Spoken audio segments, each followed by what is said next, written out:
Good morning, everyone. My name is DeBoer. I am the CEO of the Shape Sensing Company. I'm excited to tell you today about our next generation surgical navigation platform based on a technology called fiber optic shape sensing. First, a little bit about me. I spent most of the last 20 years in the medical device industry working for St. Jude Medical and Boston Scientific before joining as an early employee at digital health startup Rhythm Science. When I was given a chance to join this company and I saw the technology, I thought it was magic. But then when I realized it was real, I knew instantly how big of an impact it could have and how it could help us solve a problem we've been trying to solve for a long time.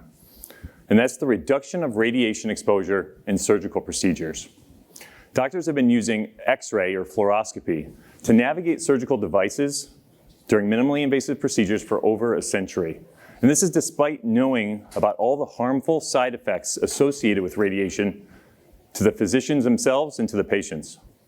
In the worst cases, we have physicians who have been performing these procedures their entire lives, getting cancer from the radiation and passing away. So unsurprisingly, doctors have been calling for better solutions for decades. And in the 1990s, the medical device industry answered with a few different tracking techniques that reduced the radiation exposure, but they each came with their own set of drawbacks, largely in the form of cumbersome equipment and disruptive workflows. So here we are, nearly 30 years later, and we're still using the same techniques from the 90s. That is until now, and we've now entered a new era in surgical device navigation with fiber optic shape sensing. We can provide the same benefits of traditional 3D guidance techniques without the drawbacks. So here's how it works. We shoot a beam of light down the length of a long, thin fiber optic sensor. It's about the size of a fishing line. And by doing so, we can show the real-time shape of the full length of that sensor in 3 dimensions without any external equipment. Now, when we integrate that into a medical device and overlay it onto patient pre-procedural imaging like a CT or MRI, now we can show the real-time location of an interventional tool while inside the body in 3 dimensions, in 2 separate views, allowing doctors to perform these procedures without X-ray and without the workflow disruptions associated with other 3D guidance techniques. Now you can see how this can be a platform technology applicable to a variety of different medical specialties. So to bring it to market, we're creating a 3D guidance workstation and a guide wire that will target the 1.5 million endovascular procedures performed in the US each year. That accounts to a US serviceable market of over $2 billion. Our beachhead application will be the endovascular aneurysm repair, or EVAR. It's a high growth procedure with long radiation exposure. It's got great reimbursement, and there's no widely adopted 3D guidance technology for it today. Now at the same time, our technology can be applicable to several different medical markets. So we are partnering with OEMs to attack these other markets that combine for a serviceable US market of almost $30 billion. We already have 6 partners who have purchased our equipment and are in various stages of development right now. Now, when you put together our 2 revenue streams, we're projecting an annual revenue of nearly $100 million in 2030. The earlier years are going to be more heavily weighted towards our 3D guidance workstation and our guide wire. And then the later years will be more heavily weighted towards the consumables associated with our OEM partnerships. Now, we've got very high expectations of this technology because we believe this is the future of surgical navigation, but we're not the only ones. Both Philips Healthcare and Intuitive Surgical have invested heavily into their own fiber optic shape sensing platforms. In the early 2010s, the companies purchased the technology for almost $137 million combined, which in today's dollars is closer to $185 million. Now, Intuitive has the Ion endoluminal robot that's used for robotic-assisted bronchoscopy.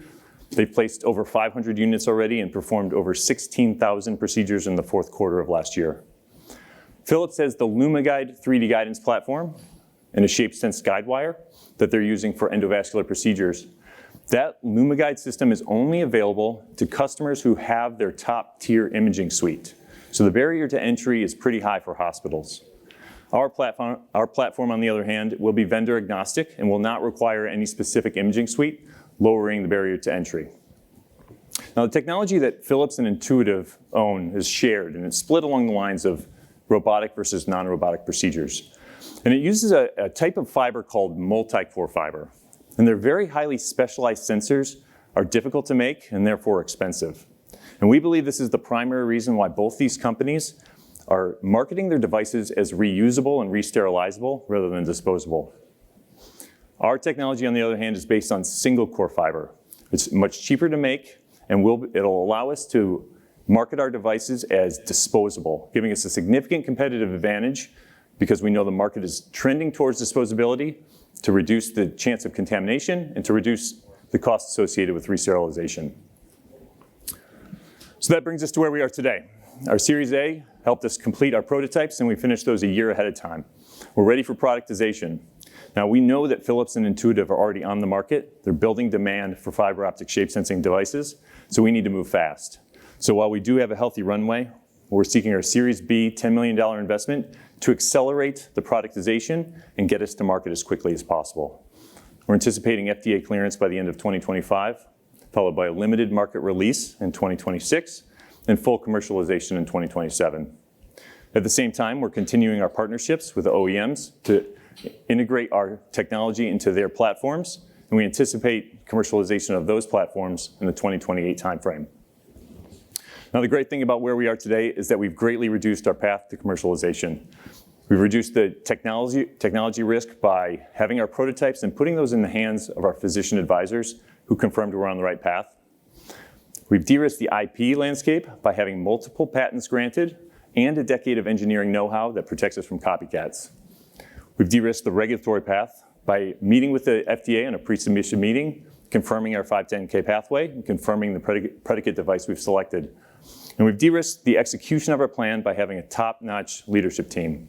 That includes a co-founder with a previous successful exit, another co-founder who's an industry expert in our technology, and I had 20 years of Medtech experience in various roles, as I mentioned earlier. On top of the internal team, we have an outstanding group of advisors, including 3 renowned vascular surgeons who advise us on the clinical matters, and 2 Medtech veterans who have CEO experience themselves. Fiber optic shape sensing represents a new era in device guidance, and we're going to have the only vendor-agnostic platform with disposable devices as soon as we can get to market. When we can close our Series B, we're going to accelerate productization and expect FDA clearance by the end of 2025. I hope you'll consider joining us on this journey. And if anyone would like to see a demo of our technology, we are in the Innovator Pavilion with a booth, so please come by and check it out. Thank you so much for your time.